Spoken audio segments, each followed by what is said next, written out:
Kembali lagi di Cahaya Hati Indonesia. Sebagaimana janji saya tadi, kita akan mendengarkan tausiah selanjutnya dari guru kita Ustadz Ervin Bedu yang akan membahas tentang hidup akan mati, tidak ada yang kekal. Kepada Ustadz kami persilahkan.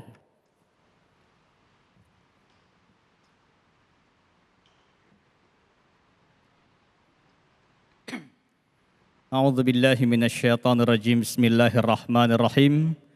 Assalamualaikum warahmatullahi wabarakatuh. Waalaikumsalam warahmatullahi wabarakatuh. Alhamdulillahi rabbil alamin. Allahumma salli ala sayyidina Muhammad wa ala ali sayyidina Muhammad. Hasbunallah ni'mal wakil, ni'mal maula wa ni'man nasir. La haula wa la quwata illa billahil aliyil azim. Ibu-ibu dari majelis ta'lim mana, Bu? Masya Allah, ibu-ibu semua. Juga pemirsa yang ada di rumah serta tuan guru kita, ada Ki Khalil Nafis, ada Ustadz Abdul Kafi, Ustadz Abe. Siap, guru. Semoga kita semua dirahmati Allah Subhanahu wa taala. Amin. Tema kita hari ini apa, Bu? Hidup akan mati, tidak ada yang kekal. Maksudnya di dunia ini nggak ada yang kekal, Bu, ya. Kullu man 'alaiha fan, semua yang ada di dunia akan binasa, fana, sementara. Ibu pernah bahagia, Bu? Orang yang bahagia pasti juga pernah sedih, pasti juga pernah meneteskan air mata. Orang yang bersedih juga pernah bahagia, juga pernah tersenyum. Betul apa betul? Karena sifatnya sementara. Bahagia sementara, susah sementara, senang sementara, harta sementara, jabatan sementara, anak sementara, istri. Kullu man 'alaiha fan. Bahkan COVID ini, Bu, juga sementara. Cuma kita nggak tahu berakhirnya kapan, kita berdoa aja ya, Bu, ya. Tapi di dunia ini sementara. Dunia sementara, akhirat selama-lamanya. Jemaah yang dimuliakan Allah, dunia ini bukan tempat tinggal. Dunia ini tempat meninggal. Kita di atas tanah mau ke bawah tanah. Segitu dekatnya kita dengan kematian. Kita ini merantau aja, Bu. Betul nggak? Orang yang mati dinamakan meninggal. Kenapa? Karena meninggalkan keluarga, meninggalkan harta, meninggalkan pekerjaan. Kita ini merantau aja di dunia. Mau nggak mau kita akan pulang kampung. Makanya orang yang mati kita ucapkan inna lillahi wa inna ilaihi raji'un. Kembali kepada Allah. Irji'i ila rabbiki radiyatan mardiyah. Kembalilah kepada Tuhanmu. Jadi kita ini merantau aja. Kampung kita di mana, Bu, sebenarnya? Kampung kita sebenarnya adalah di surga. Amin. Nabi Adam diciptakan awal mulanya itu ada di surga. Maka pulang kampungnya kita nanti insya Allah di surga. Cuma banyak orang yang tersesat dan tak tahu arah jalan pulang. Betul, Bu, ya? Makanya ibu-ibu yang dirahmati Allah, kita ini kalau misalkan merantau. Ibu biasa merantau? Pernah merantau? Kalau merantau misalnya, merantau ke Jakarta, merantau ke Kalimantan, kerja di perusahaan 5 tahun misalnya. Apakah selama 5 tahun mau menghabiskan gaji di rantauan, setelah itu pulang gak ada tabungan? Tentu mau sisipkan untuk bekal pulang kampung. Sama dengan di dunia.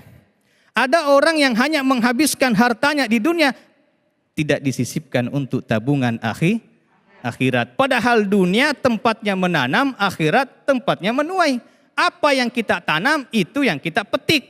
Tanaman itu ada 2, tanaman kebaikan dan tanaman keburukan. Gak ada balasan kebaikan kecuali kebaikan. Hal jazaul ihsan illal ihsan.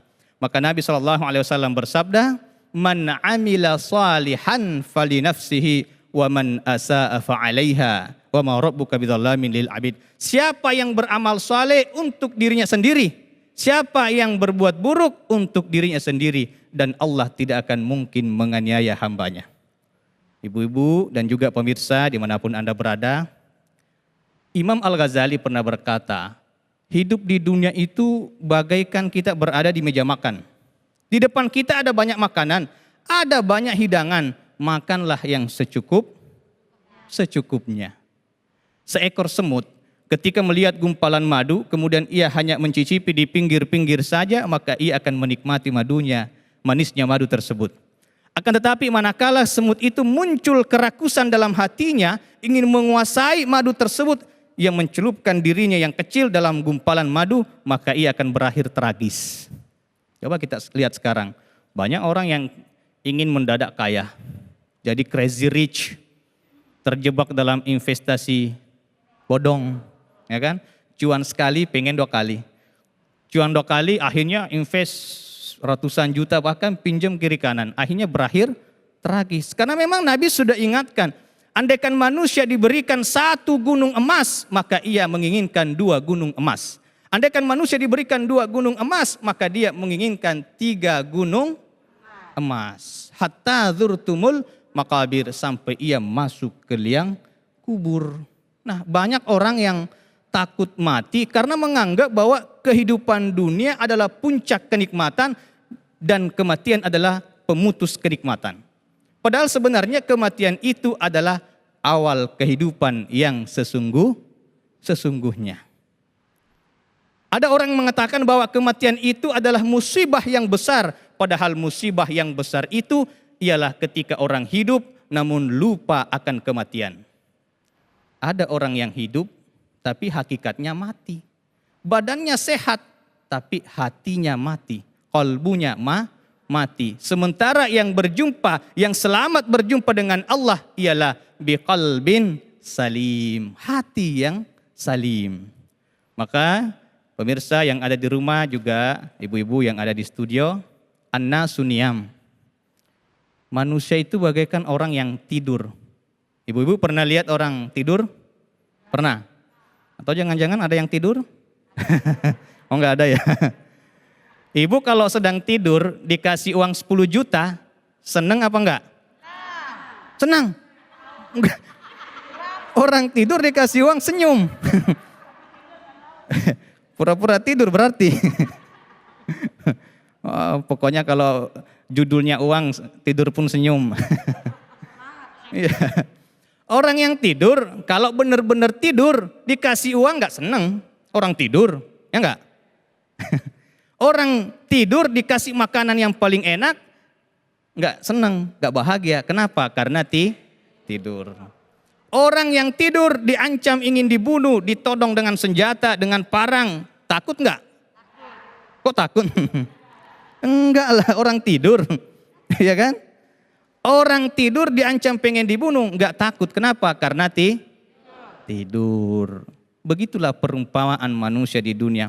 Ketika diceritakan soal kenikmatan surga, sebagian manusia itu biasa aja, enggak senang, enggak bahagia.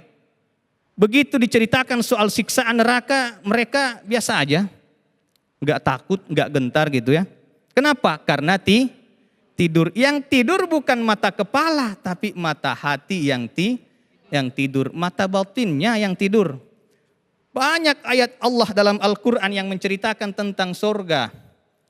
A'udzubillahi minasyaitonirrajim. Inna lil muttaqina mafaza hadaiqa wa a'naba wa kawa'iba atraba wa ka'san dihaka la yasma'una fiha lagwan wala kidzaba.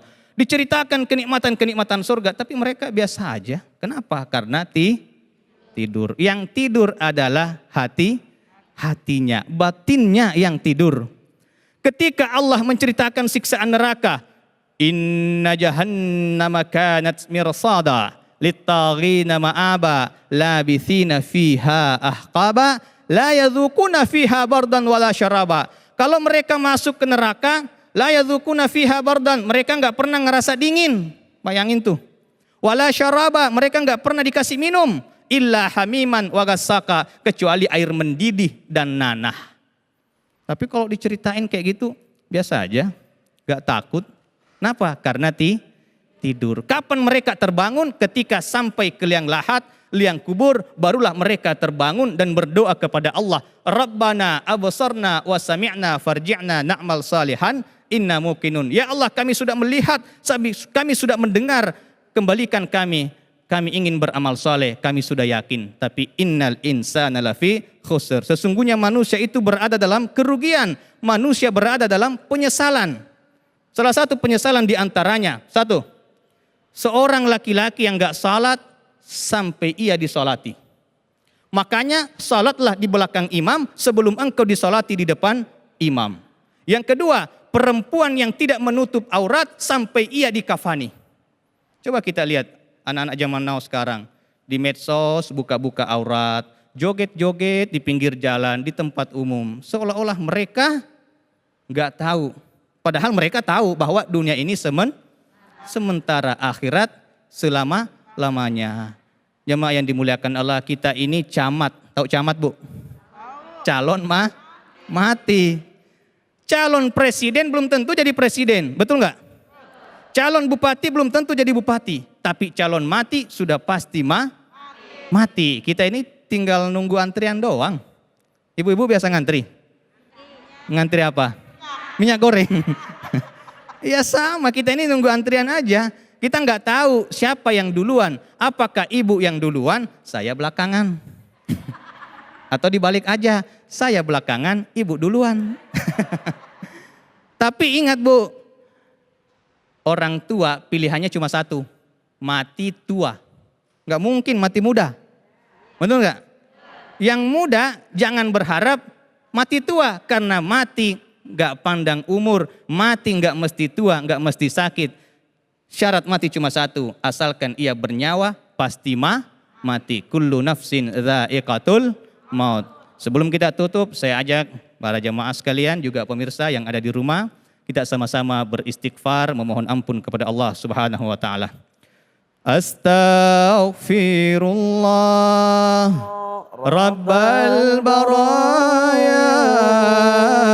Astaghfirullah minal khataya.